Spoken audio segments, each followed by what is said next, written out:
Hashtag #1 key stalker, don't at me. Lauren, is this something you want to proclaim to the world?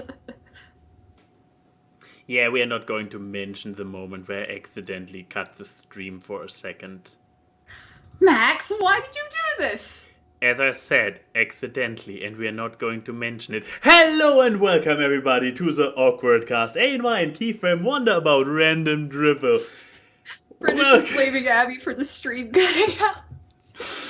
And today, with us, Irish John. Welcome to the show. How are you doing? Good. So, now it will be a really interesting one, because for the people who are not familiar with you, given that there has been no content on your channel for a year, you don't have a Twitter, and I'm not going to bring up your DeviantArt on this family-friendly Christian show. Please, John, tell us, who are you, what do you do, and why should people care? I made short skit videos back in the day, and I do draw on DeviantArt, search at your own risk, and I've been trying to get back into animation. But right now I'm focusing on moving. Oh. I was not even aware that you're moving. If people watched Mr. Brawnybuck's channel, you would see a lot of Irish Jones's skits before his videos. Yeah. Mm-hmm. I mean, like the one. That's how I first found the John man. Yeah. But yeah, you might also recognize him from vlogs, from conventions, because he's from D&D playthroughs. He was Crick during the Curse of Strahd campaign on Josh Scorcher's channel. Kept wanting to make bone castles and somehow convinced Josh for us to have a werewolf orc, which is great in its own right. As long as it works. Exactly. What the hell happened just in your channel intro thingamajig? Oh, that! What happened? I just heard a lot of noise. I still need to find a way to share my... Oh, because you angled the thing, so everything fell over. Ah, I get it. So, John, what's been happening recently in your life? Any stories you would like to weave for us? Lately, there was Baltimore, obviously, where we all hung out. After that, I went down to Arizona, where I spent a week. Actually, I went down to LA first to surprise British Ninja on his birthday, or the day prior, and then I went down to Phoenix and then Tucson and Arizona to see if I wanted to live there. Turns out I do, so I've been busy with that as of late, packing everything and making sure everything is in line, I guess, for that. What is it? To have all your Sergeant Senpai merch all safely packed? I do, actually. Wait, Sergeant Senpai, that's a good... Why didn't we use that for the promo picture? Oh, we should have used Sergeant Senpai. Oh, I can Sergeant Senpai shirt. I guess I can still use it for... Okay, for this the is thumbnail? not what I was you looking were for. having that trouble, so... I couldn't decide whether to wear that or this shirt today. Well, either way, it works. I mean, don't both things have like an ellipses on the back? Sergeant Senpai. Yeah, like it says ... No, wait, no, it has ... on the top. Those are the three little marks, and then the back says "Don't hug me." Yeah. Oh yeah. But I have a doesn't Sergeant Senpai mug in my home, so I see it every day. And then I put the link to the page in the description so that people can get their Sergeant Senpai. I still keep it up. I still keep it up for some reason. It's but yeah, if there's not anything else that you have to tell us story-wise, the mug is saying your answer, I guess. Yeah. Nothing horribly interesting off the top of my head. If anything comes to me, I'll let you know. Hooray! What about you, Max? Not really too much going on. I had a great anecdote earlier, but it kind of... I checked on it and it disappeared, as the greatest of anecdotes always do. No, because to the plight of anybody following me, I started Curious Cat, I believe, this week. And one question was about how I got my persona, and in my answer, I mentioned Over the Hedge. And the creator of Over the Hedge found this tweet, liked this tweet, and followed me. Then he also instantly unfollowed. But when I checked earlier, he had already unfollowed me. So I'm like, okay, maybe a fluke or a bot or something. But for one moment, I was like, wow. For one moment, the creator of Over the Hedge followed you. For a day or so. Can I find him again? Nope, apparently I cannot. I just had it open a moment ago. I was just checking my Twitter because the creator of Mighty Magiswords followed me on Twitter like a few months ago, and I was like, does he still follow me? He still does. Ah. So you managed to keep your celebrity follower while I lost mine. But yeah. But hey. No, also, speaking of which, you did drawing this weekend. Yeah, I kind of did that. That's true. I guess I can showcase this.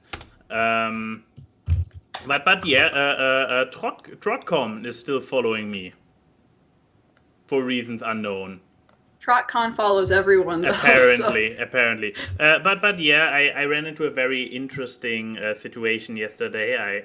This was kind of building up, I guess. So I was on the one hand watching something on my secondary screen, and it was something that required too much attention for the majority of the games that I currently enjoy playing.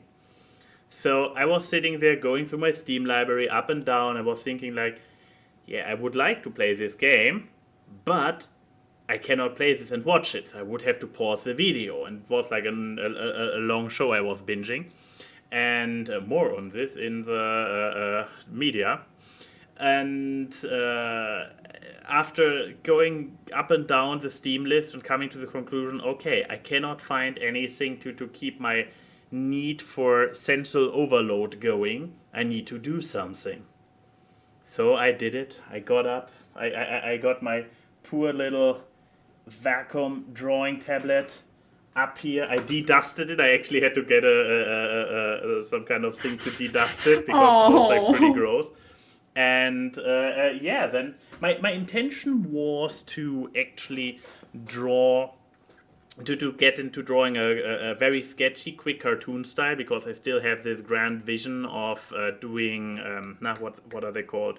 Sketchy cinematics for animatics? Sketchy animatics.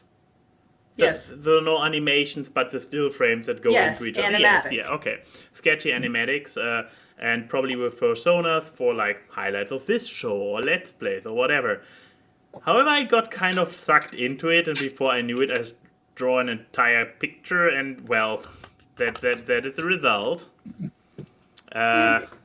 It makes me so happy that you were drawing. Huzzah! But yeah, I already got a little bit.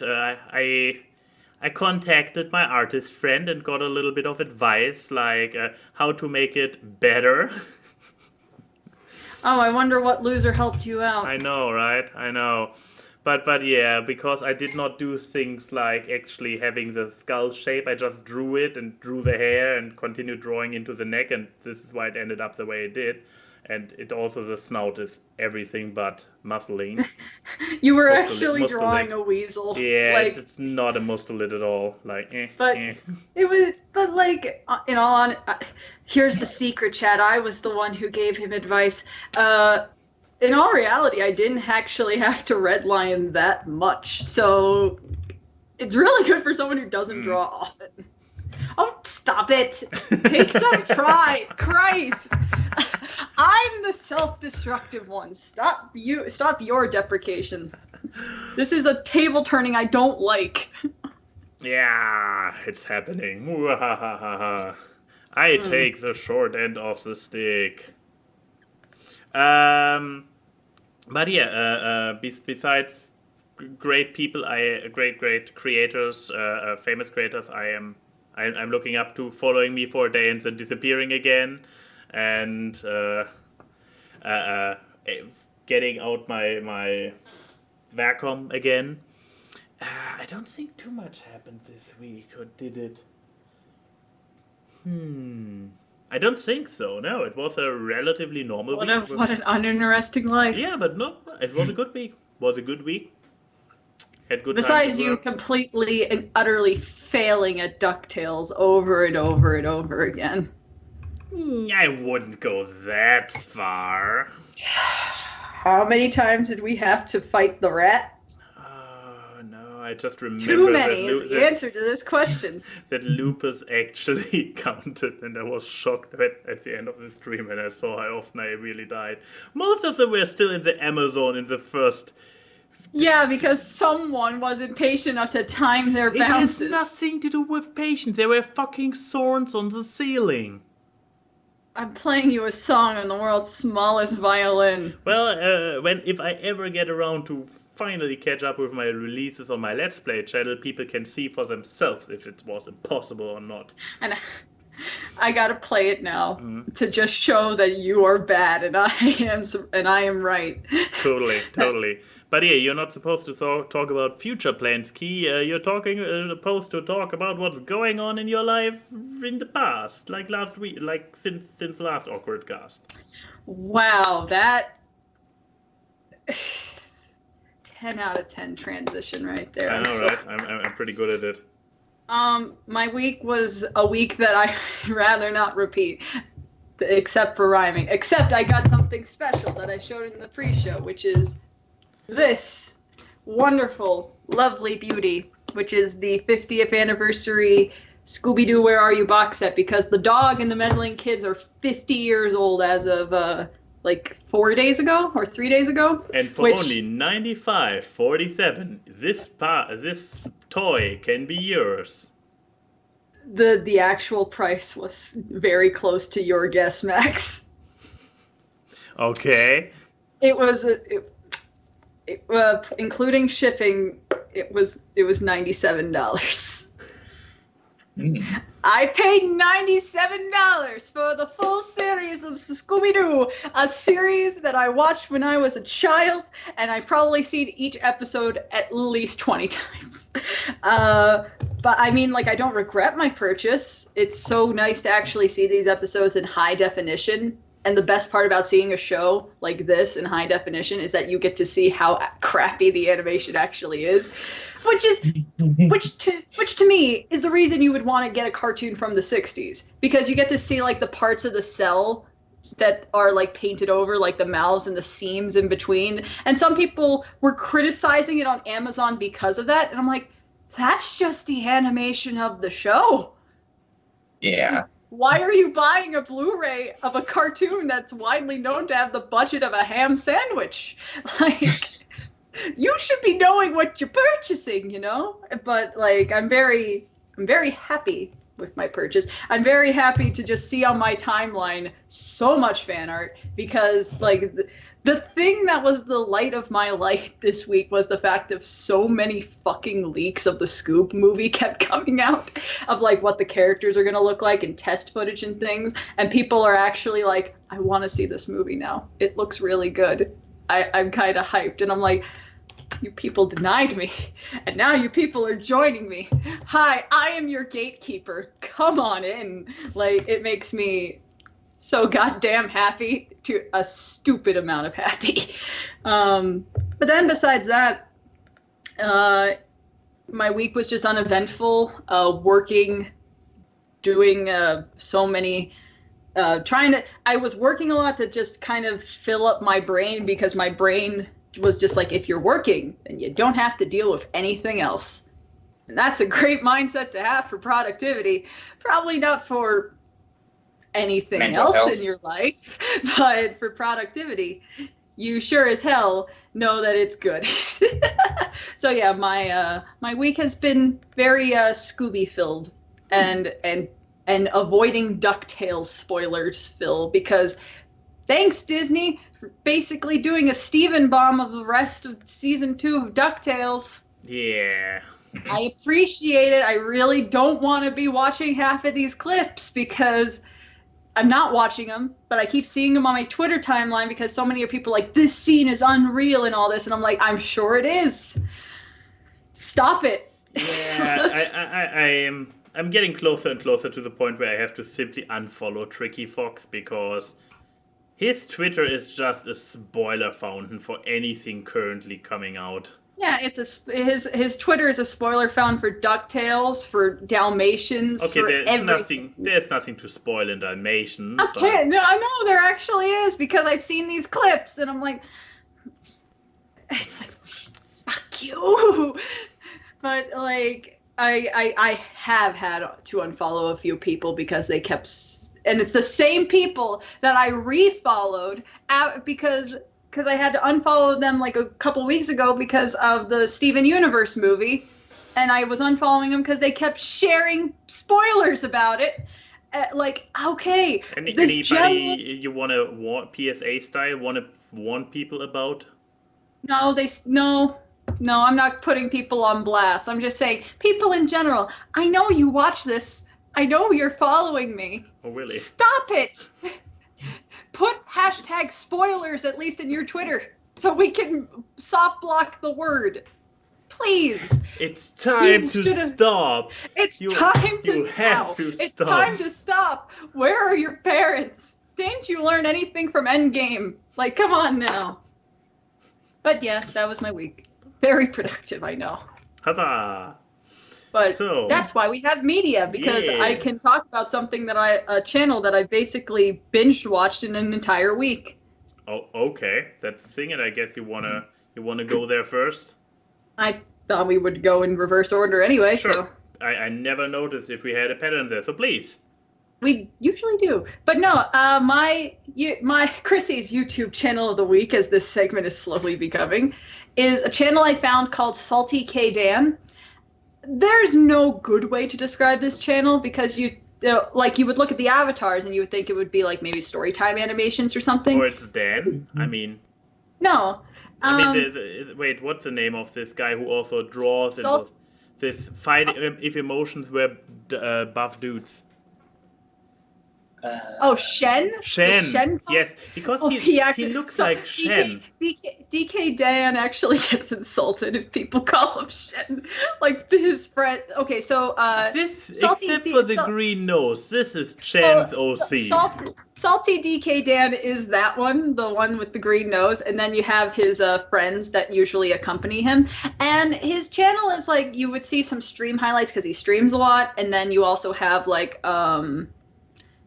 commentary stuff, but he has these little cartoon things because he's also an artist, so they're like, think taking the odd ones out and mixing it with maybe like Jim Sterling, and then you have this weird conglomerate in the sense of he's actually happy when he talks about things, but he's well informed of things you shouldn't be well informed about. Because I will say, I think this man may be my spirit animal because most of his "Have you heard of this?" because he has a series about that where like he shows his friends stuff like this is the game highlights, which is I'll get to that, but he has like another series where it's like "Have you ever heard of?" or something like that, where it's showing weird things, like they show them the Mike and Melissa animation, which is great, and then like weird YouTube channels or the Yo-Yo Man, like really weird shit, and I have already seen this, so it's just kind of like, Yes, Dan. I have heard of this. Our friend Sean, Max's editor, has stated, I am one of the most irresponsible people with my internet searches because all my recommendations are shit posts or cursed videos. And I feel like if I were to be a big YouTuber and also have a penis, I would be Salty DK Dan. And I would love that life. But my videos that I would say to introduce his kind of commentary style and his friends and the chemistry between all that would actually be like his videos that are commentaries about like the Nintendo Directs and the E3s. E3 Directs, like they did one for Bethesda, Nintendo, and Microsoft's Directs this year from E3. And I love the Bethesda one because they were basically just shitting on Todd Howard the entire time and getting, I mean... It just works. It just works. Yeah. They do say that. And they were also like, they bring up the really good point that I don't think about that often. How much gameplay do you actually see at an E3 conference?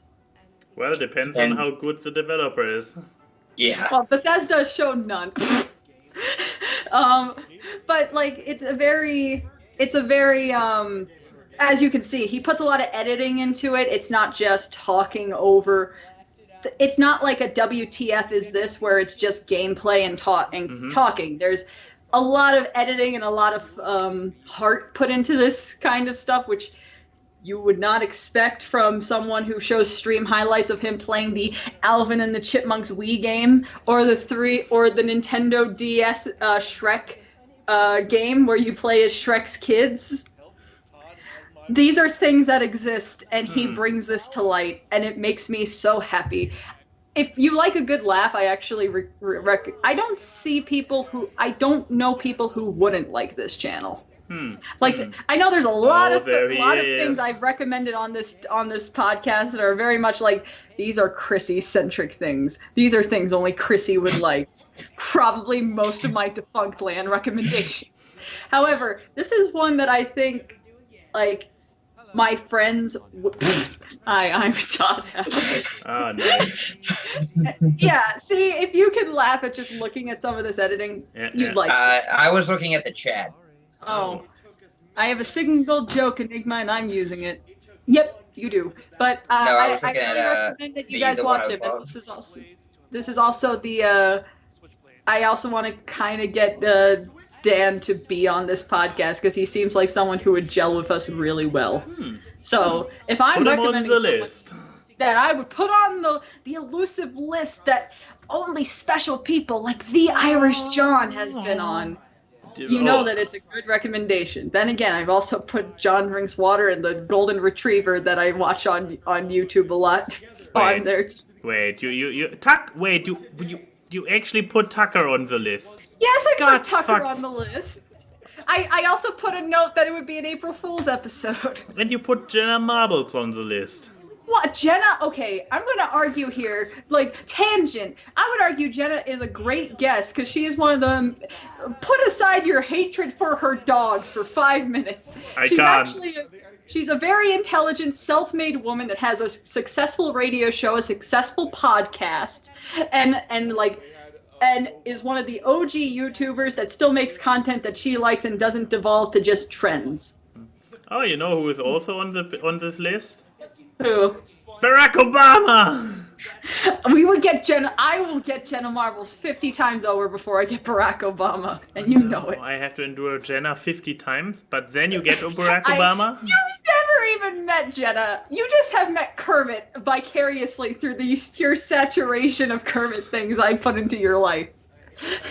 I mean, I would say that Jenna is a lot like me. So you would just have two me's. Oh, okay, this is not a good advertisement. Okay, moving on. So. Yes, Salty DK Dan. I recommend it to people. Hey, great. Odie says that he would like to see a golden retriever on the show.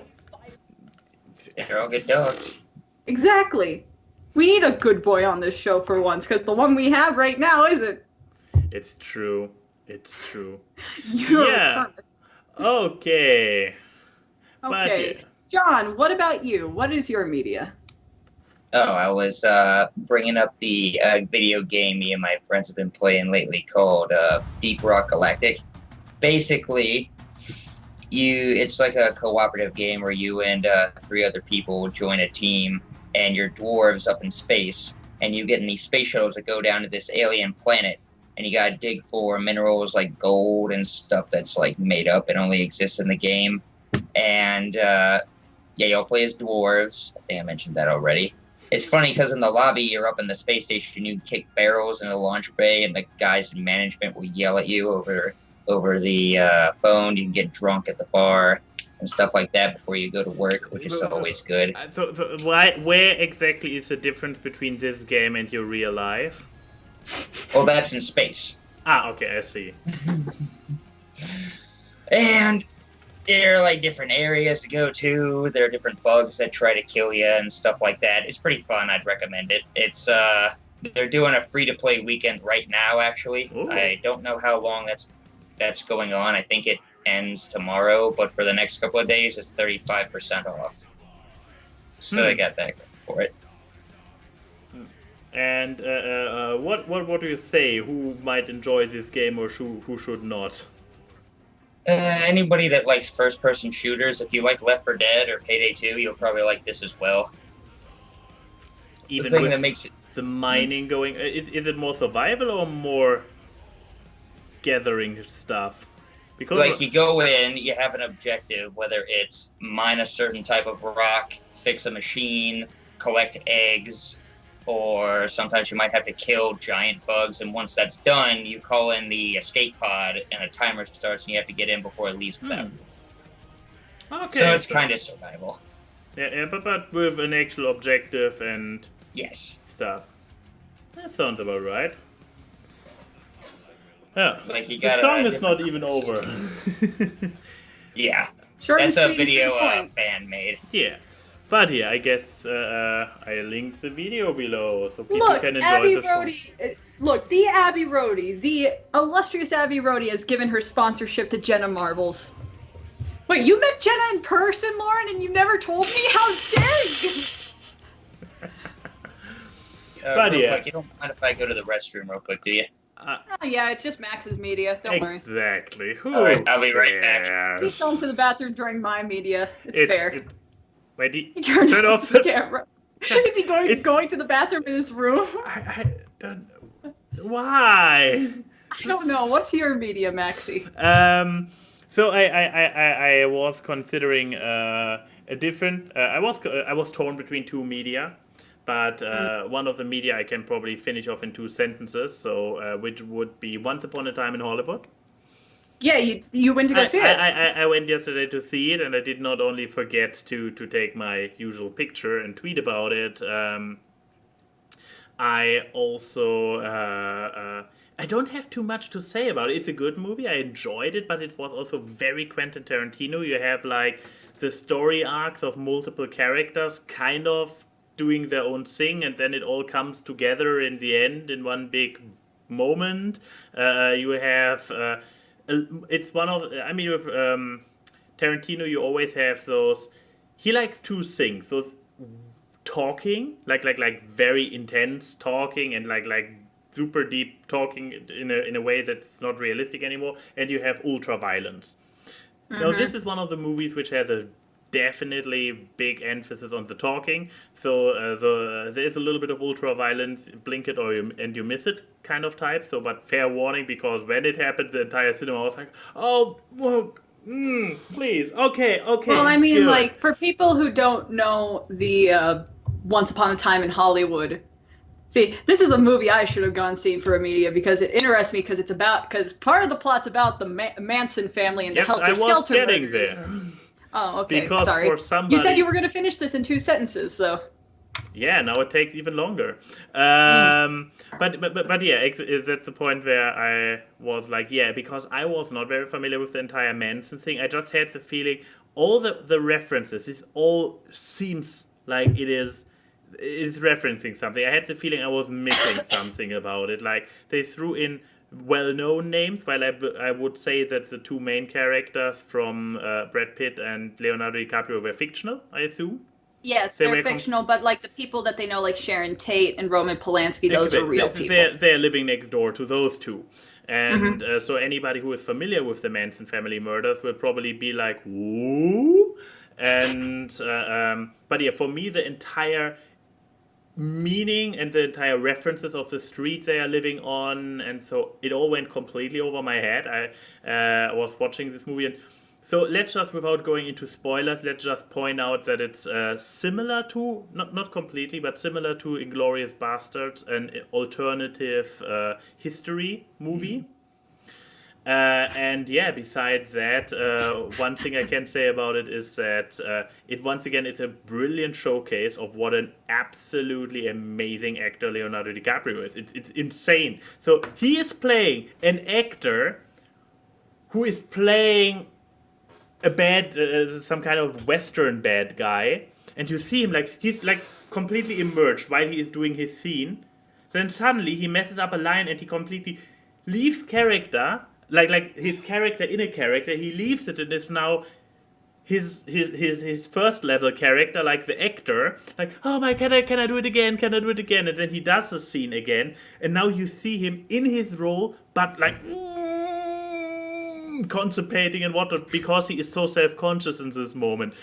So like he can play an actor playing a great actor who then messes up and becomes an insecure actor, and it's still all like in one scene. And this is like My favorite scene from Once Upon a Time in Hollywood is when Leonardo DiCaprio looks directly at the camera and being like, "I'm waiting for my second Oscar."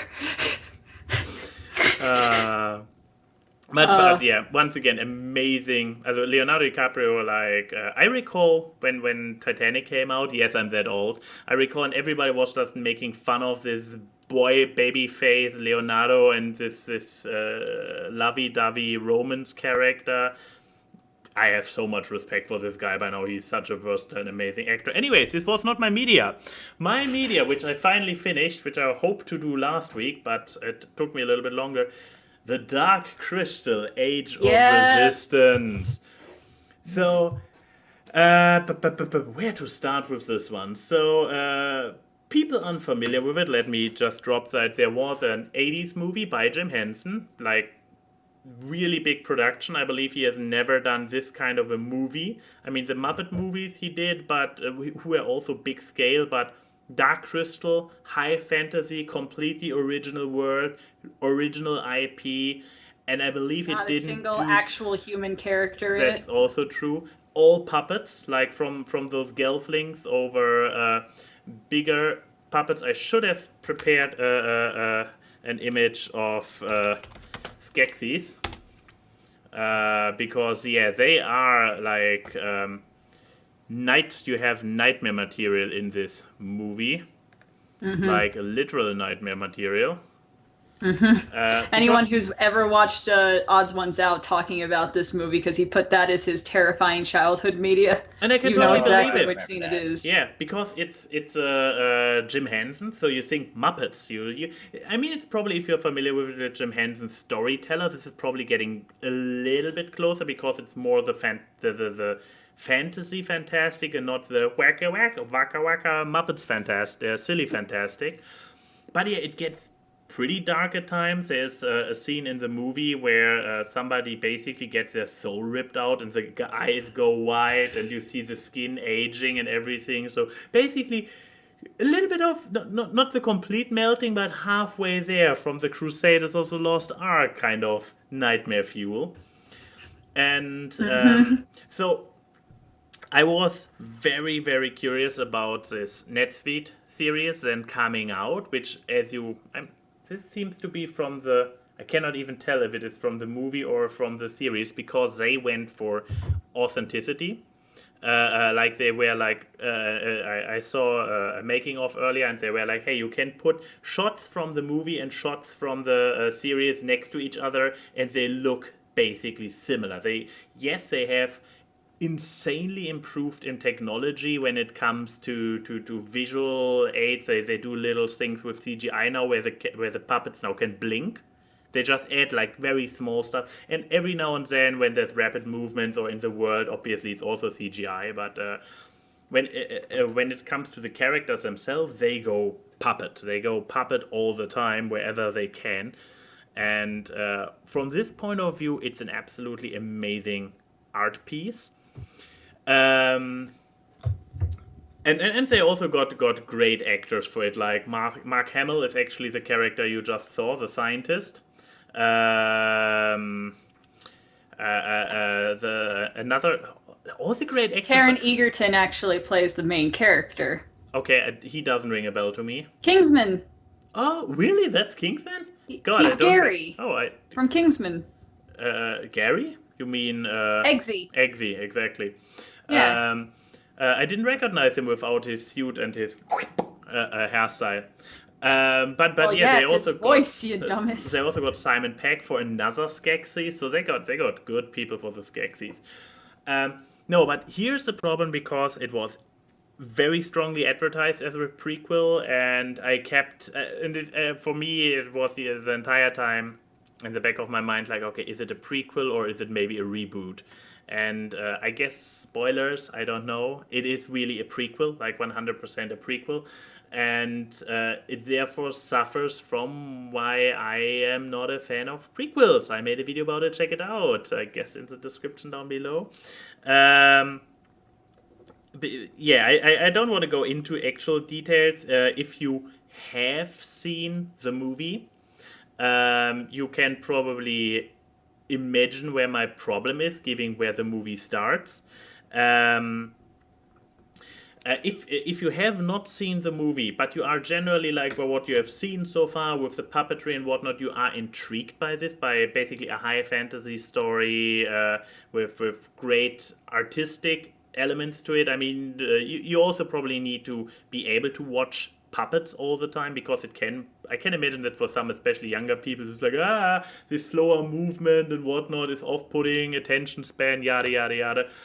But yeah, if you feel interested by this and are not familiar with this franchise, the series as well as the movie are on Netflix, and I would be really interested in hearing from somebody who watches the series first and then the movie, if the gap between the two is as off-putting to you as it is for me personally. I mean, I guess I can go a little bit into spoilers for a second. I'm not sure who.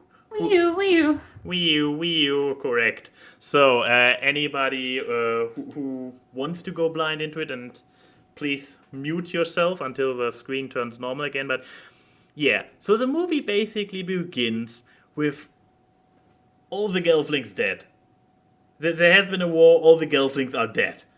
And the prequel show is all about the Gelflings, so you can't guess where the problem comes from. It's like it's the usual problem of a prequel, like the Sing prequel. You know where it fucking has to end. You know that everybody is doomed, and everything they do will not. It will not be completely in vain. But the thing is, though, is that the Dark Crystal, like the original movie, does have the problem that its world is so vast. Oh, good point. Yeah. I probably will go back there. If you want the prequel series and the prequel graphic novels that Kaboom released, do help establish this world, because I know a lot of people who don't like the Dark Crystal because they find the world too confusing. Agree, and I would go there when the spoiler alert is off again. But no, specifically about the fact that basically all the characters you follow through this prequel are doomed anyways, because they are dead in the sequel, in the movie. That's the point that bothers me so much, because you're looking at it the entire time, because it's a prequel, you have in the back of your mind, yeah, it's still like, they're still going to kind of die. And unless they pull it around in a second season, it doesn't really look like there will be a second season, but maybe there will be. And because they left, at least for one character, they left it very open-ended. And I mean, against fair spoiler, Deed, the character Deed, has kind of like open end around the ending around her is open, and I'm like, what happened to her? But yeah, I guess back from spoiler talk and to the point that Keyframe just brought up, which is absolutely a very, very, very great point that I wanted to bring up. Yes, the original movie had, because as I mentioned before, it was a completely new IP, a completely new world that Jim Henson came up with. It has had so amazingly deep lore.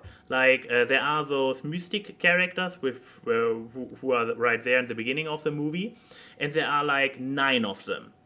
And I found out, and they all looked the same, and only one of them had a talking role, so I never really originally paid a lot of attention to them, but then years ago I found out that every single one of them has a name, and a name that tells a lot about their character, like the seer, the okay, they're not really called the seer and the gardener, but the storytellers, the archivists, they all have meaningful names that show that there's a lot of deeper layers, and those names never gets mentioned in the movie or anything. So you had this hint for this deeper lore, for this entire world existing there, which a single movie, especially one which was budget-wise extremely restricted back in the days, could not could not really explore fully. So in that regard, the show and as Keyframe mentioned, the comics are probably amazing building around this world. And I'm thankful for that, but once again, by my it doesn't negate the prequel issues, which is why, as weird as it sounds, I would have preferred it to be a complete reboot, like a retelling of the story. No, I disagree. yeah, No. but I mean, for the reason that I mentioned earlier, I would have liked it as I personally would have preferred it as a retelling, which takes a different spin on the story, so that it doesn't have to end where the movie starts. But yeah, this might be personal taste. I mean, obviously, you seem to disagree, Key. No, I mean, of course I do, because I feel like now we are in the age that the 80s could not have, in that we can have the proper world that Jim and Brian wanted people to see, because these are stories that like this prequel had is still made by the Henson Company. So it is the ideas that they've had for this deep lore. Same with the graphic novels. So now we can actually see the full world that Henson wanted, because this was Henson and Froude's baby. And the fact that now this, which Dark Crystal is arguably the black sheep in Jim Henson's legacy for being the most ambitious and my favorite work of his, but also one of the sadly most butchered because it failed. He couldn't build upon it, and now we actually get to see this full thing. I feel like making a reboot would spit in his face, spit in the legacy of his face, but now we can actually just have this proper story. Just because the prequel has a sad ending because it leads to the beginning, it shows why the stakes in the original movie are the way they are. I vehemently disagree that I don't think any Jim Henson thing needs to be rebooted. No, I don't see that keeping his legacy alive and doing it as a reboot were necessarily mutually exclusive, but it's a prequel issue. That's why, once again, the challenge for anybody who seems interested in it and hasn't seen any of it so far, watch the series and then the movie, because I would like to know how this experience is. Because for me, it did not exist. I'm super familiar with the movie, so I had this the entire time in the back of my mind, like, okay, where is this? Is this show basically? Is it a true prequel or not? I mean, if they took the effort to make it so similar in aesthetic, and tone to the original movie, that it feels like people should just watch the prequel and the movie together, and and view it as one long uncut film. Yeah, which is what I would recommend and would like to hear this experience from people. Yeah. Yeah. We can at least agree there. Yeah, agreement. Even though you're wrong about everything else, your opinion is wrong. Or am I? You're wrong. Or am I? You're right about a lot of things, but you're wrong about this. The jury is still out on this one. Anyways, I guess we had all our media. Now it's time for the Q&A. It's true. A few came trickling in on Twitter. I saw. So yeah, let's start there with York. York asking for all three, who is your favorite author? For me, favorite what's a book? author? I'm a millennial. Right? I would say fan fiction authors count. Oh great, now it's Ethan. Probably R.L. Stine. Back in the day, I used to read Goosebumps a lot. Okay. Oh, that's a good choice. Yeah. I had so many disappointments in my life. I mean, That's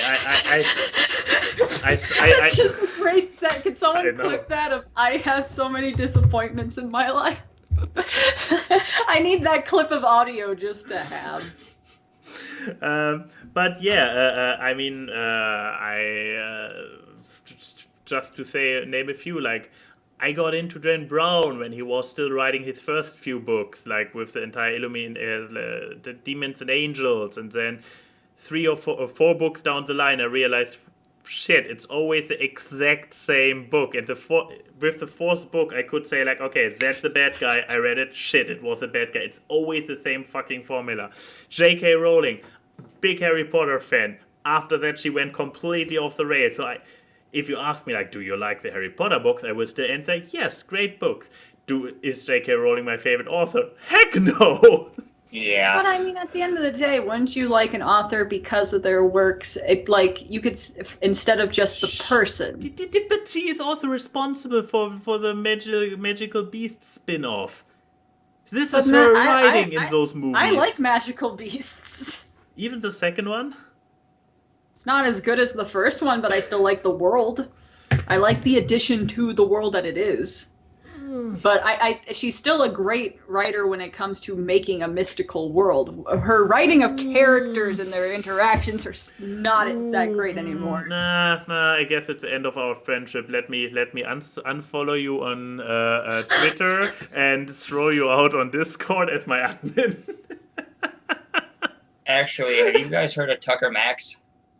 What has he written? He's written 3 books that I know of. There's the I Hope They Serve Beer in Hell, Assholes Finish First, and Hilarity Ensues. They're some of the funniest books. Like, basically, a lot of his stories start with, like, he got really drunk and then this happened, but they're funny as hell. I remember when I was stuck on a boat in 2012, I was reading those. There were so many times I was dying laughing and people were asking me if I was okay. I'd recommend them, but they're not for children. Okay, fair. I have the feeling Keyframe is still not over the previous discussion. I actually teared up a little bit. What? That's just a statement I never want to hear you say. It was joking. I know it was a joke. Here's the thing. Understand, people. My body has different reactions than what my brain actually does. I will intrinsically have a bodily reaction of tears, but my brain is like, oh, okay, you're just being an asshole. Wow. No, I feel really bad. No, don't feel bad. Don't feel bad. Blame the years of abuse having physical reactions on me. Okay, I take it all back. Oh, Douglas Adams is a good idea. Terry Pratchett, fantastic author. I found a favorite the entire author. time I was laughing, so I don't know. There are correlations. You're right, Keyframe. J.K. Rowling is a fantastic author. She doesn't do wrong. Even her newer productions are still great. Oh, and no, I mean, here's her the thing. magical world is so believable. And I do think the stage, that Harry Potter stage production, what was it, The Dark Child or something, that's utter garbage. That's utter garbage. Okay, look, I'm not saying I like J.K. Rowling. I was talking about the concept of liking. I thought it was just because, as a person, she's crazy and a virtue signaler. And not she's her also, words. And as a screenwriter, she's also really, really bad at storylining and pacing. I'm just saying, Magical Beast is the least bad new thing. The Harry Potter stage play is one of the worst things I've ever read. But I believe and seen. she only had her fingers in it tangentially. It got her blessing and everything, but she was not the writer, was she? I don't know, but point is, you shouldn't give your blessing to garbage. But no, favorite. This is supposed to be a positive question. Yeah, I know. My answer eventually was Terry Pratchett. John gave his as well, so it's only up to you. Then again, Keyframe already confirmed J.K. Rowling, so I guess we can. No, J.K. Rowling is far on the list of my favorite authors. You asshole. Oh, Lauren actually pointed out we've been calling it Magical Beast the entire time. It's Fantastic Beasts. It's true. We don't want to give it the adjective of fantastic. But yeah, your favorite author. Stephen King, of course. Yeah. I mean, I went to the effort of... And keep in mind, when we say favorite author, this is not our opinion who's objectively one of the best authors of all time or anything. But I like Stephen King so much, I made it a goal when I was in school to read every Stephen King book that got turned into a movie or a show so I could see the differences between the two. And that's a lot of fucking books, and I read all of them. That is true. Yes. So Discord questions. I feel like I made Max feel bad. I could feel an undertone of him. Did I make her cry? I mean, I literally did. So. I mean, no, you didn't. It was my body that made me cry. Anyways, next question. Dogs make me cry. Let's see. What is the biggest anti-climax you've dealt with IRL from Ofui? This can go in bad places. The biggest anti-climax. So I guess when you expected a big thing that happened and then didn't? I have many sisters that have that experience, but I wouldn't count those as noteworthy. Because I'm trying to think of one in real life. I'm guessing movies don't count. I mean, I guess they can. I mean, it's an experience that you wanted to have, and then your expectations were underwhelmed. It's a very big question. If you guys were going to give yours, you guys go first. I'll see if I can brainstorm anything, and if not, I got something. Okay, more on a general concept, but since it also was like an actual experience that got me to this point, but one night stands, because I it was you was literally in a club, met somebody, went with her to her flat nearby, and well, we did the thing, but it was like, I mean, I came out of it like, but it faded very quickly, and no, it's like, no, I'm sorry, it's just you're great at telling stories. Just keep going. No, and the entire euphoria about it was like it the afterglow didn't last. Yeah, exactly. It's like, it's almost like when you do the deed with someone you have an emotional connection to, it's more fulfilling. Yeah, kinda, isn't it? But yeah, so as a general anticlimactic experience, exactly. Especially the first time it still had like this, oh my god, I just did this rush, but I when you then do it again later, it very quickly becomes like, okay, it's just sex with a stranger. And the mean thing is, here's the mean thing where the anticlimax comes in. Your brain, unless if you have a certain level of a libido, your brain constantly is like, sex, and when you see instincts, and when you see an attractive person on the street, you are still like, God, I really would like to bang that. But rubberneck, yeah, exactly. But then why the primitive part of your brain is always trying to build it up, like, God, you really need to get in there, like, yeah, bro, this will be amazing. Your rational part is like, dude, we have been there. It's just sex.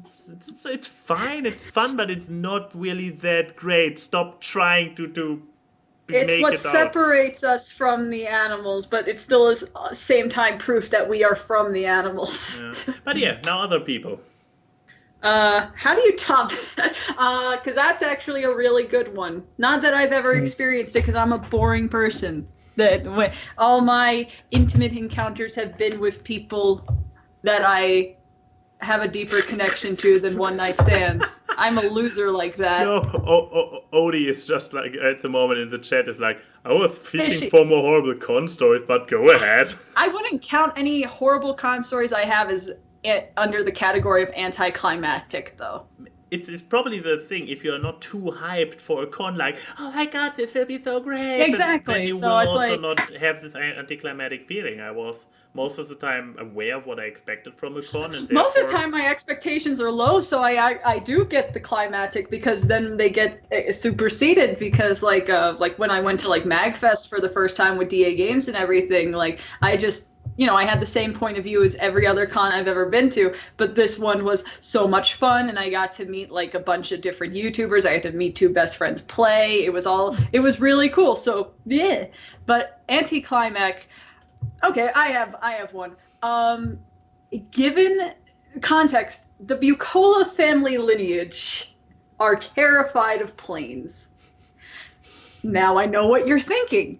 Christine, aren't you a Bucola? Yes, I am. Christine, don't you travel like 7 times a year? Yes, I do. But when I was growing up, I actually didn't fly a lot because my family were terrified of planes. So we would drive everywhere. And so needless to say, there were never no family vacations to France or something like that. I'm not privileged like Lauren, who got to go cross country in Europe. My first time flying across the ocean. I am not scared of planes at all. But that was one of the moments where I was kind of like, Oh my god, I'm going to get in this metal box. Oh my god, this will be the end. Oh, well, it's kind of like I heard horror stories about it of like, being on a plane for like 10, 12 hours. And then how you gave me a great prerequisite when you flew here to Texas and you were talking about how cold it was on the plane. So I was like bundled up because I was worried it was going to be super cold. It wasn't. It was very fairly tempt. But then it was just, and the thing was, I didn't even sleep on the plane a lot either, not because of turbulence or anything. It was just the first time I discovered I don't sleep on planes. I don't, and it annoys everyone that I'm flying to because I message them on the plane because I usually have internet on the plane. They're just like, shouldn't you be asleep? Like, yeah, should. We don't need you jet lagged. That was also an anticlimax because I heard the whole concept of jet lag, and I never get it when I fly. Like, so I'm just kind of like, I feel like I'm missing on an experience. It's not a good experience, but I'm missing on it nonetheless. This just kind of felt like a normal plane ride, but with more movies to watch. Well, John, your time's up. All right, well, Odie said he was fishing for con experiences. This isn't going to be too bad or anything. And then you got inspired. And then you got inspired by my story, and now you want to complain how con orgies are not fun. I get it. Well, I mean, it depends what you bring. Why is he not denying it right away? You set up these things. You need to expect that sometimes they get kicked. Sorry, continue, John. Continue. Anyway, he will I remember earlier it was in Baltimore. Key, you had that panto, why you suck and that's okay. Yeah. I remember you probably know where the story's going. So I was roomed with Umbra, Jay, British, it was myself, and I don't know if anybody else was there. It was late at night, and we think, you're probably going to guess how this ends if you don't know the story. We're going to go back to the hotel room, sleep for like an hour and a half. We'll set an alarm. We'll wake up in time to go say hi to Keyframe. And I'm laying in bed. I'm asleep. I wake up. I look like, oh, the sun's out. Fuck! And we all freaked the fuck out because we missed the goddamn alarm and felt like shit about it for the rest of the day. I mean, yeah, don't worry. Was the anti-climax is that you thought that I was going to react a lot more negatively? No, I'm actually glad about that. I wasn't expecting anything like that. It was just we were getting all set to go, and then we missed it. Like, oh God, we're horrible people. We're horrible people. We can't wake up in time for anything. We suck. Nice. Well, thank you for your question, Odie. Is there any other good ones on Twitter? Yeah, I have 1.5 by British Ninja. Okay. Let's maybe go with the half thing first, so to get it out of the way quickly. As a good boy who listens to the show, British Ninja asks, Irish John, as a fan of the game Deep Rock Galactic, free weekend by the way, yes, we mentioned it. If you could invent a new class to play, what would it be? A new class to play. I mean, I never played the game, I cannot contribute to this conversation. Keyframe? That's a tough one. If anything, I would have to say something along the lines of a medic that heals the team, I guess. They don't really have that. Sounds fair. And now for the more exciting question from British Ninja, also directed specifically at you. Also, what would it take to get you to make a Twitter? Let me check something. $10,357.98. Okay, I'll make the Indiegogo right now. That's how much it costs to pay off my car. Wait, so if we pay off your car, you'll get a Twitter? Because then you can text and drive, tweet and drive. Now how much would it take for you to actually tweet on Twitter. You getting an account means nothing about actually using it. Oh, he found the loophole. I mean, either you could pay off my car or just ask. I don't know. Make a Twitter. I mean, sure. We can also just make a Twitter with his Call logo, it Irish John. Call it Real Irish John. Get the little blue mark. No, what we should do is that we should get the Twitter handle. And we tell you and the password. Give the password to all of our friends except John. Oh. And we all tweet on it as John. And because all of our friends are in on it, we will all pretend that it's the real John. Yeah. And John can't do anything because he doesn't have a Twitter. And even when he makes one, he won't have the official Irish John handle. Because so people will think that he's he's the puppet account. You know what's the only way you can prevent this from happening, John? Is getting the handle and then just making one tweet being like, "This is my Twitter. Any other Twitter is fake." I'm gonna make a Twitter just again. like, fuck off. That's it. Nothing else. That's one of those tweets that would become like super viral, and people would retweet it because they don't know the context. Yeah, they just retweet it at people so they don't get banned for saying it. Ah, beautiful. That works though. That is actually great. not how it works, but still, Keyframe. Next question. Yes. Let's see. From Denim, what is a song you hate or at least dislike, but always find yourself singing along to anyway because it's so catchy? I guess earworm is the term, isn't it? Yeah. A song that I hate, but I find myself singing along to. I know I got one for that somewhere. I had one on the bicycle recently where I was like riding home because I often hear music because I'm not actually listening to music because earplugs are a bad idea when you're in traffic. Especially with how fast you fly, your noise is just the sound of the wind against your head. Yeah, so actually but my brain, as we established earlier, always needs what's it called? Stimulation. Yeah, overstimulation. So I'm the candidate to hear to sing songs to myself or actually whistle while riding. Oh, John remembered one. Yeah, I got one. Every now and then I'll hear it in some dumb YouTube video or some guy will be playing it. That song, Pretty Fly for a White Guy. It's one of the cringiest songs I ever heard. Of course, the two whitest people in this call I'm are pretty happy fly about it. for a white guy. White guy. But yeah, I recall. What about, I recall that I was humming a song, like did the riding bike, and then at some point I'm like, the fuck am I humming that shitty song? Okay, override. Do you remember what it is? I'm trying to remember. Is it a recent song or is it like back in the day or? I'm also not sure. Do you want me to stall for time for you? I mean, you can try to stall for time, but. It's going to be one of those Seinfeld moments where it's going to be like 4 a.m. You wake up and you're like, damn it, I remember! Basically, yeah. Into the podcast. No, here's the thing. I usually I have good taste, so most of the songs I listen to are good. But What? I see a face of doubt. I see that little doubt button from LA Noire appearing. No, I mean, okay, maybe my song's taste isn't good, but I like them, so let's put it like that. Okay.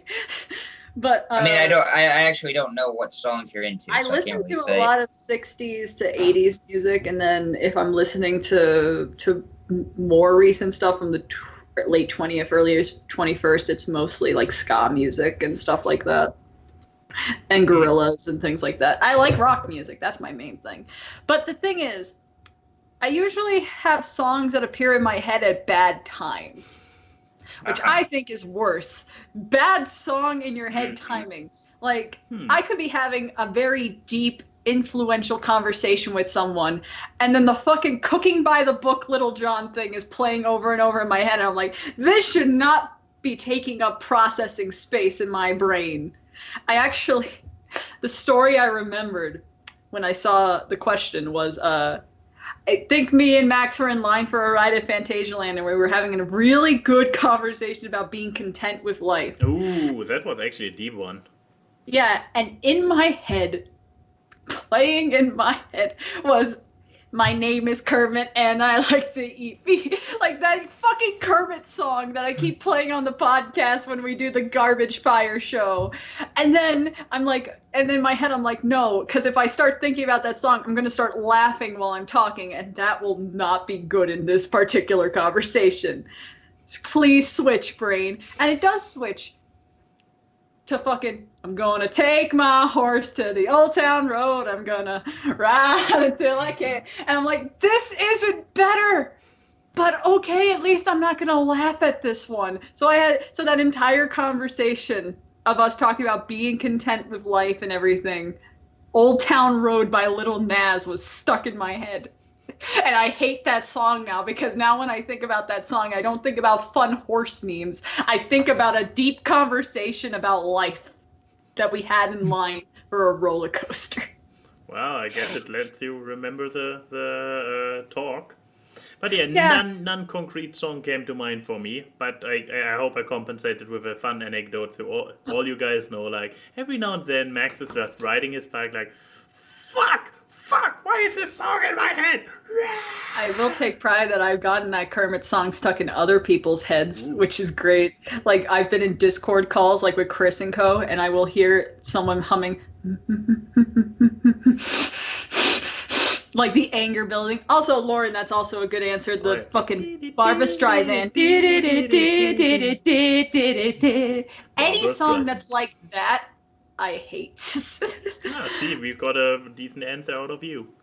Oh, okay. Oh, no, Odie, no.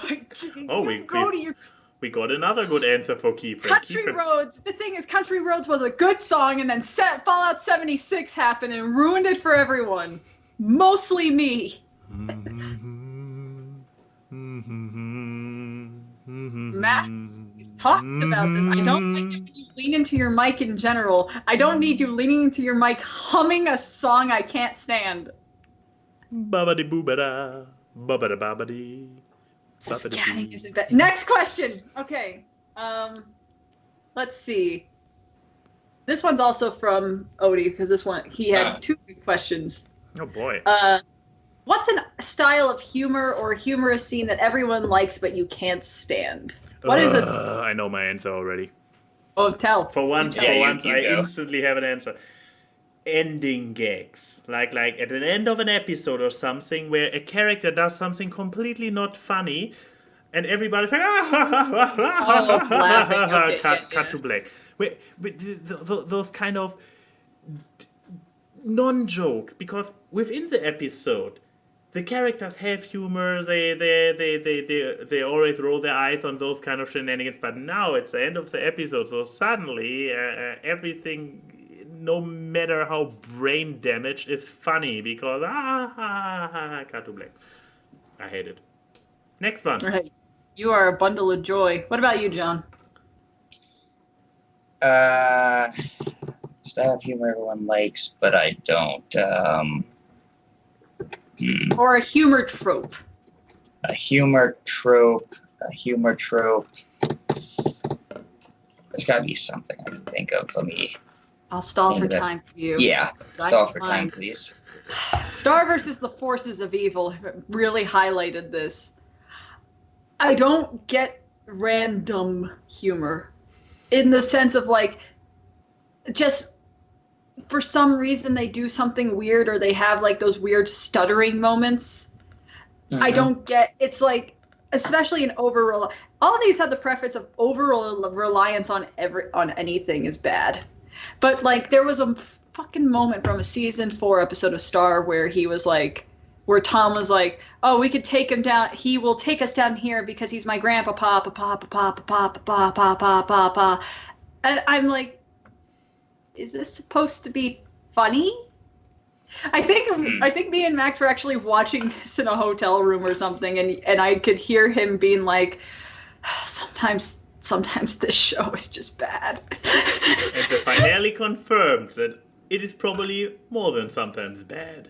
Oh yeah, but yeah, I sometimes random works. I like a lot of Invader Zim, and you can argue a lot of Invader Zim humor is just random. But, like... Yeah. It's that kind of random I don't like, where everything else is structured in reality, but then it's like, hey, we're just going to have the characters say this in a funny way. Aren't we quirky? This is a reason I really don't like the early seasons of Adventure Time, too, because they do that, too, and it's annoying as fuck. But, yeah, that's mine. What about... Okay, John, did you figure something out? I would say whenever the joke is that someone tells a bad joke and everyone just looks at them, and that's apparently supposed to be the joke in and of itself. Oh, so Marvel movies. Oof. Kind of. I haven't seen all of them, so you would know more about that than I would. But, okay, that is a good one. Okay, so let's see. I think I have one more that I have the tolerance for, and then we could do Fuck, Marry, Kill. It's your own question. Yes, it's my own question. I'm sorry, Enigma, your question is good. I'm sure we can have a deep conversation, but I don't have the energy today.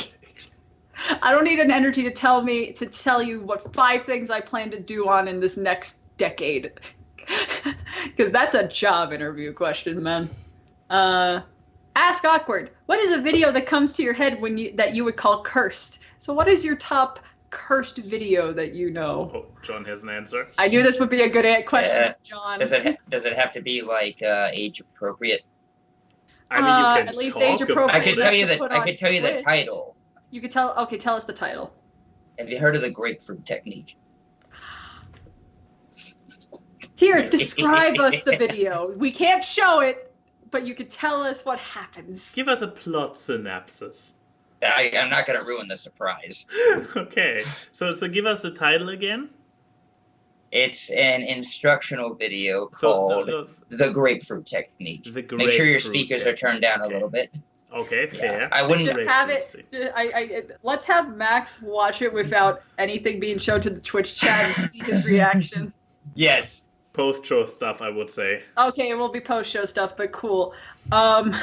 Great. Now you've changed my answer because I just realized, oh yeah, we don't need age appropriateness when it comes to cursed content.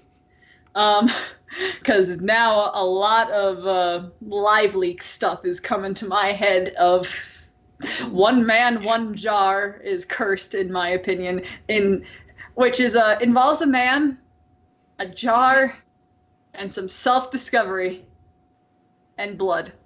Oh, the blood part. Got me beat.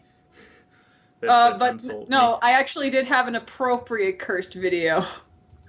Because I do things at night that causes Sean to be like I'm an irresponsible person.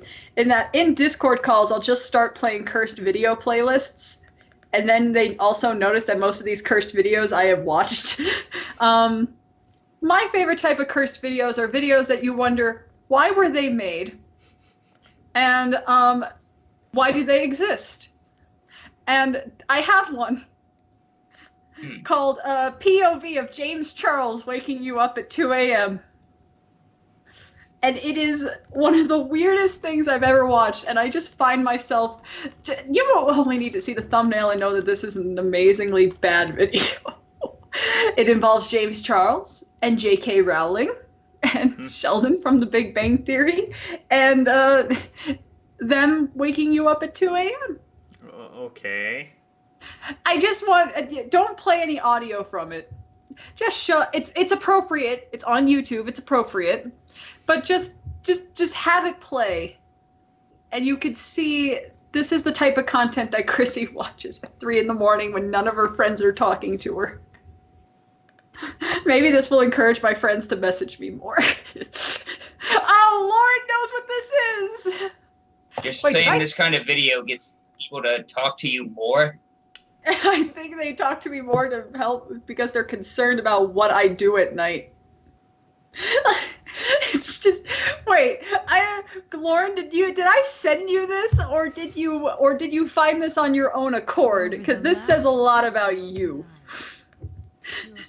But like, it's just It's just James Charles waking you up at 2 a.m. And this video has 2.5 million views. Oh my god, it does, doesn't it? I think that's the more cursed part, is the view count of some of these. This is not the worst thing. I gave you probably the safest one that I have in my cursed video list. Because I also have someone who just glued a bunch of bananas onto a face mask, put firecrackers in the bananas, and just lit them on fire and had them explode on his face for 3 minutes. That's dangerous. It is. But I like that the artist, this guy calls himself an artist. When he made this video, he had an interview and he said, "The banana, a classic agent of slapstick pratfalls, has also now come to represent the pitfalls of corporate farming practices. I say, bananas are evil and must be destroyed." And then he made this video. But okay, Max, what's a cursed video you know of? Or are you a filthy normie? Everyone has found something cursed on the internet. Yeah, probably. But apparently they didn't leave enough of an impression for me to be like, You have been on the internet longer than both of us. You should have found this.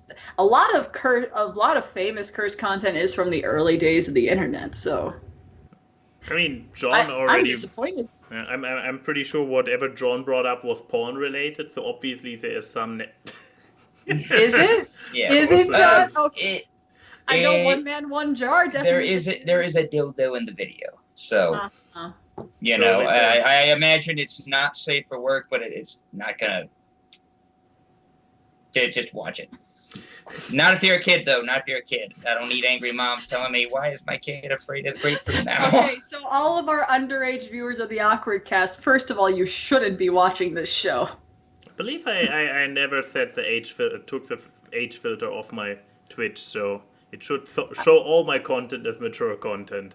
I hope so, because if we suddenly go to a con or something and a 10-year-old comes up being like, "I've been watching the Awkward Cast since it first started." How old are you? I'm 10. I mean, of course, because do you think their parents check them from not deactivating age filters? I mean, that's why YouTube has to put on all those updates, isn't it? Also, our video, the Awkward Cast on YouTube probably is the easiest thing to have being babysit by the iPad, because it's just auto-playing 2-hour-long videos anyway. Oh no, I don't like the fact that I've imaged this as a real possibility that some child has somehow stumbled onto the Awkward Cast, because both of our channels have been related to Pony. So they probably clicked on a Pony video, went down the rabbit hole, got to your channel with the cute little blue-haired brown pony. Mama, and I want to fuck, marry, kill you. And then there's an Awkward Cast, and then it just starts playing Awkward Cast episodes. But yeah, sorry, my mind draws a blank when it comes to cursed videos. I would probably refer to some of my own older content as cursed, but it's probably more from a subjective point of view. Other people will just say like, that's bad. Yeah, I guess moving on. Fuck, marry, kill. Fuck, marry, which is kill. not from Wolfhead today. Yeah, Enigma stole it yet again. The guest, How but dare you. Wolfhead allowed it. Yes.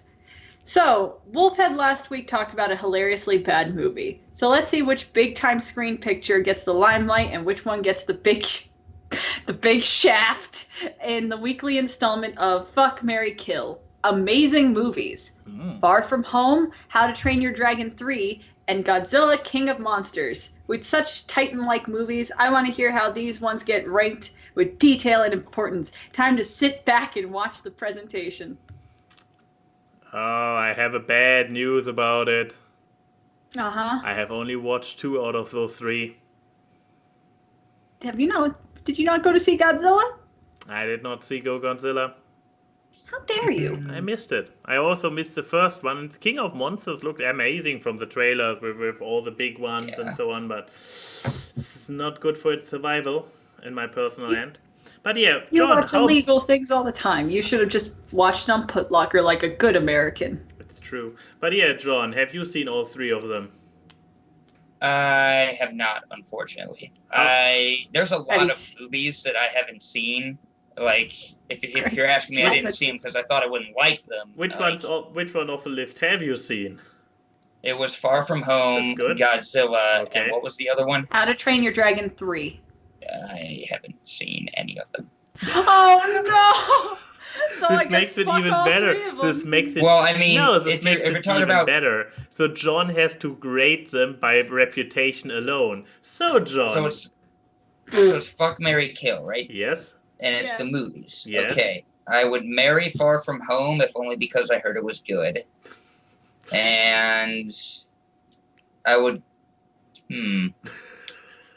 I would kill How to Train Your Dragon one, because if we're talking about fucking, I mean, go big or go home. So I'll take Godzilla then.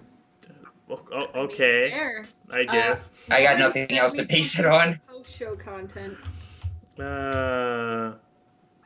Thanks, Lauren. I'm glad that you sent me this on Discord. Oh. So now this is in our chat history. Yeah, it is. Good thing. But yeah, so Keyframe, fuck, marry, kill. I mean, good thing. For once I've seen all these movies. Oh, you have seen all three, so maybe I should go first or second so that you can be the actual competent now you, one. Mr. Twosome. Exactly, because as Enigma correctly established, all those movies are great, but since one of them I would have a hard time killing any of them, so obviously I kill the one I don't even know, because I'm afraid of new things. I kill Godzilla, King of the Monsters.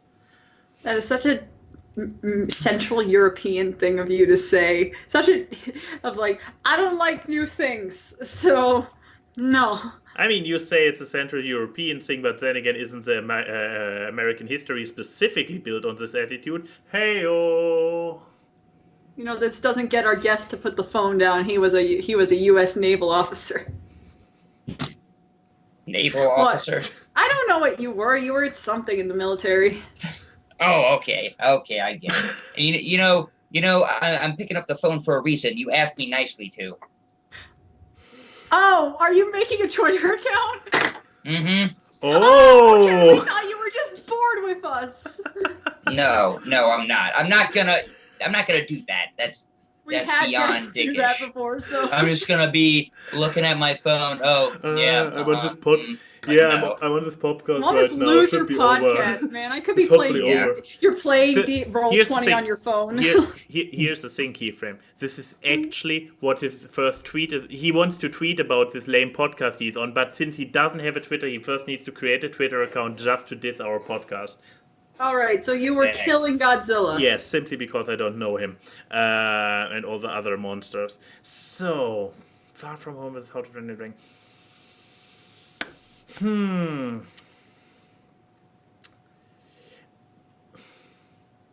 I guess I go for fuck How to Train Your Dragon.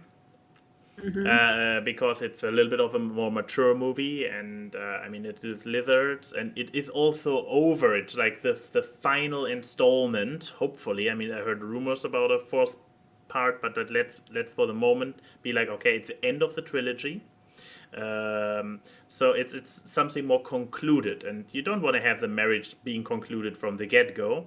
So obviously, but for fuck, that's okay. It's completely contradicting my earlier statement about one-night stands, but hey. But yeah, so it's a good fucking material. However, Far From Home is pure and fun, and you want to be married to this. You want to keep this for the rest of your life. Fuck you, Sony. Fuck you for taking it away from me. There. Tom will still be acting as Spider-Man. But this will not be the same. Oh no, it won't. It'll be back to the same standard as the other Spider-Man movies. Exactly. First of all, let's kill off Uncle Ben. I mean, you have to, right? They skipped it intentionally because we have all seen it. We don't need to see it again. Anyways, Keyframe, as the only one who can competently speak about the three movies because you have actually seen them, who is truly the most fuckable, killable, and... You know, it's a sad day when Chrissy is the most well-versed in something. Well, okay, I'm gonna kill Far From Home because, well, Disney and Sony killed it anyway. Oh, Too soon, but it's true. yeah. You're just making sure they're dead. Yeah. It's a mercy killing. Before Sony can ruin it completely. Yeah, I mean, I could have done that for How to Train Your Dragon too if there's rumors of a sequel of killing it before the sequel happens. But then again, DreamWorks was just trying to kill How to Train Your Dragon all the time by laying off all the employees. So the movie business is a scary, sad place. Anyways, so killing Spider-Man. Gonna just him away. Then... Have seen that before. Okay. I can't believe I'm saying this, but fucking Godzilla. Why? I'm not a scaly, mind you. There are humans in Godzilla, I guess. I guess. Maybe. Possibly. I'm not sure. Possibly. They're not the focus. But no. And also, I mean, there's other creatures. Some Mothra and human. No, okay. Anyway, besides digging this pit for myself, I would fuck it because Godzilla is a spectacle movie. It's action. It's a high railing time. But you know, it's not like most Godzilla movies are like episodic and they changed. There's so many eras of Godzilla that it's being married to that would be like getting married to a different person every time. And at that point, you might as well marry the movie Split. Because you know, why you marry someone because you like them, not the changes they're gonna keep doing all the time. And it's like marrying someone who goes through a midlife crisis every 5 years. No one wants that. Guess we already have a Fuck, Marry, Kill for a future week. Fuck, Marry, Kill, the 3 good Shyamalan movies. Split, What would the Sixth Sense, and Unbreakable. Oh. And then I would marry How to Train Your Dragon 3 because that means I get to marry Hiccup, and Hiccup is a babe, and he became an even bigger babe once he got a beard. Question. And yes. Is it because he looks like Shaggy? Keyframe has a type. Keyframe has a type. Am I wrong? John, you made this very awkward. A and Y and Key say hi to the people in the chat. The memes are seen on this live stream as they talk about random crap. It's time for awkward guys. It's the awkward. Random guests and funny gags on the awkward guys. It's the awkward. Artwork and analysis which you do not want to miss on awkward.